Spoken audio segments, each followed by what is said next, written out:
Hi అండి, welcome to Vijju home kitchen. ఈరోజు శనా బఠానీ కూరని టేస్ట్గా ఎలా తయారు చేసుకోవాలో ఈ చిన్న వీడియోలో చూపిస్తాను. టేస్ట్ అయితే చాలా చాలా బాగుంటుందండి. ఇంట్లో ఉన్న వాటితోటే ఈజీగా చేసేసుకోవచ్చు. ఇప్పుడు తయారీ విధానం చూద్దాం. ఫస్ట్ బఠానీలను అయితే అదే శనగల్ని నానబెట్టుకోవాలండి. ఒక 8 అవర్స్ పాటు నానబెట్టండి. నేను నైట్ నానబెట్టాను. చూడండి, చక్కగా ఈ శన ఉబ్బి వచ్చింది. ఇప్పుడు దీన్ని కుక్కర్లో ఉడికించుకుందాం. కుక్కర్లో వేసుకున్నాక మునిగినంత వరకు వాటర్ పోసుకోవాలి. అందులో చిటికెడు పసుపు వేసుకొని బాగా కలపండి. బఠానీ నానడం ఉడకడమే ఈ కర్రీకి మెయిన్ అండి. ఈ 2 స్టెప్లు కరెక్ట్గా చేసుకుంటే కర్రీ టేస్ట్గా వస్తుంది. ఇప్పుడు మూత పెట్టేసి ఒక 3 విజిల్స్ ఇవ్వండి. ఈలోగా మనం మసాలా పేస్ట్ని రెడీ చేసుకుందాం. ఒక మిక్సీ బౌల్లోకి ఒక 2 ఉల్లిపాయల్ని మీడియం సైజు వాటిని ఇలా కట్ చేసి వేసుకోవాలి. అలాగే ఒక 8 వెల్లుల్లి రెమ్మలు, ఒక 2 ఇంచుల అల్లం, దీంతోపాటు కొంచెం కొబ్బరి మీకు పచ్చి కొబ్బరి లేకపోతే ఎండు కొబ్బరి అయినా వేసుకోవచ్చు. అలాగే ఒక 2 ఇంచులు దాల్చిన, ఒక 5 లవంగాలు, 2 యాలకులు వేసుకొని మెత్తగా మిక్సీ పట్టుకోండి. చూడండి, ఈ విధంగా. దీన్ని ఇప్పుడు ఒక పక్కన పెట్టుకుందాం. శనగలు 3 విజిల్స్ ఇచ్చాం కదా, ఈ స్టీమ్ అంతా కూడా చక్కగా పోయాక పూర్తిగా చల్లారాక మూత తీద్దాం. ఇలా తీసేసి బఠానీ చక్కగా ఉడికిపోయిందండి. అదే శనగలు ఉడికాయో లేదో ఒక్కసారి టెస్ట్ చేద్దాం. ఇవి చక్కగా ఉడికితేనే కూర మనకి టేస్ట్గా వస్తుంది. చూడండి, ఈ విధంగా ఉడకాలి. ఈ 2 స్టెప్పులు పెర్ఫెక్ట్గా చేశారనుకోండి, ఆటోమేటిక్గా కూర టేస్ట్ వస్తుంది. చూడండి, ఇందులో ఒక 2 టేబుల్ స్పూన్స్ ఆయిల్ వేసుకోండి. పాన్లో హీట్ అయ్యాక ఒక పట్ట ఆకు, అలాగే ఒక 1/2 టీ స్పూన్ జీలకర్ర వేసుకొని చక్కగా వేయించండి. ఫ్లేమ్ అయితే మీడియంలో ఉంచుకోండి. అలాగే ఇందులో కొంచెం కరివేపాకు వేసుకోండి. కరివేపాకు తొల్లకుండా గరిటిలా అడ్డు పెట్టుకొని వేయించండి. కూర చాలా బాగుంటుందండి. పూరీలోకైనా చపాతీలోకైనా పర్ఫెక్ట్ మ్యాచ్. ఇప్పుడు ఇవి వేగాయి కదా, ఇందులో ఉల్లి ముద్ద వేసుకుందాం. ఉల్లి పచ్చి వేసాం కదా మనం మసాలా, కొంచెం వేగనివ్వండి ఆయిల్లో. ఫ్లేమ్ మీడియంలో పెట్టుకొని ఒక 3 నిమిషాల పాటు వేయించండి. పచ్చివాసన ఉండకూడదు. చక్కగా ఇలా వేగిన తర్వాత ఇందులో టమాటాలను వేసుకుందాం.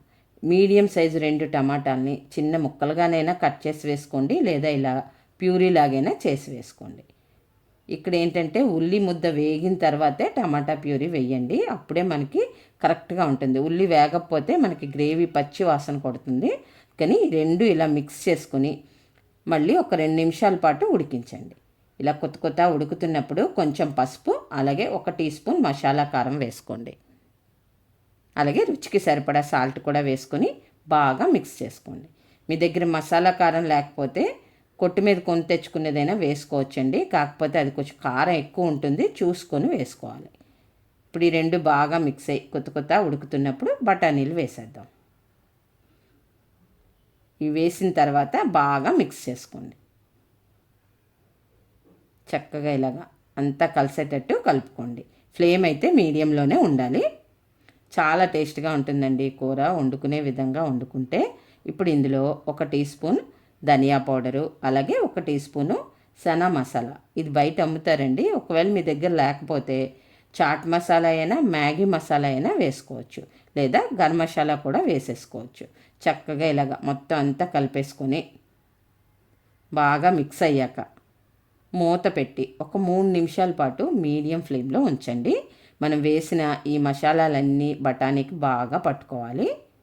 ఇప్పుడు మూత తీసి చూద్దాం. చూసారా, ఉల్లిలో ఉండే వాటర్ అంతా బయటకు వచ్చి ఇంగ్రీడియంట్స్ అన్నీ కూడా బాగా మిక్స్ అయ్యి చక్కగా ఈ బఠానీకి పట్టుకుంటాయన్నమాట.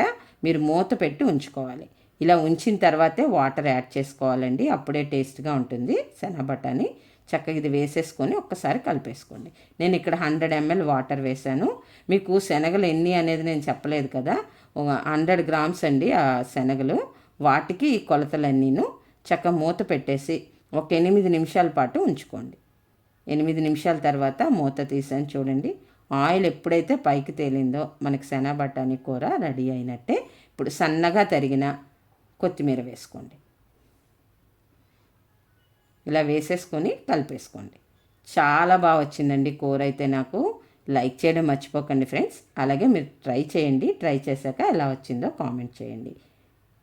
ఒకవేళ అవైలబిలిటీ లేకపోతే శనగలు ఈ వీడియోని షేర్ చేసి పెట్టుకోండి వాట్సాప్లో. మీరు తెచ్చుకున్నాక చేసుకోవడానికి సులభం అవుతుంది.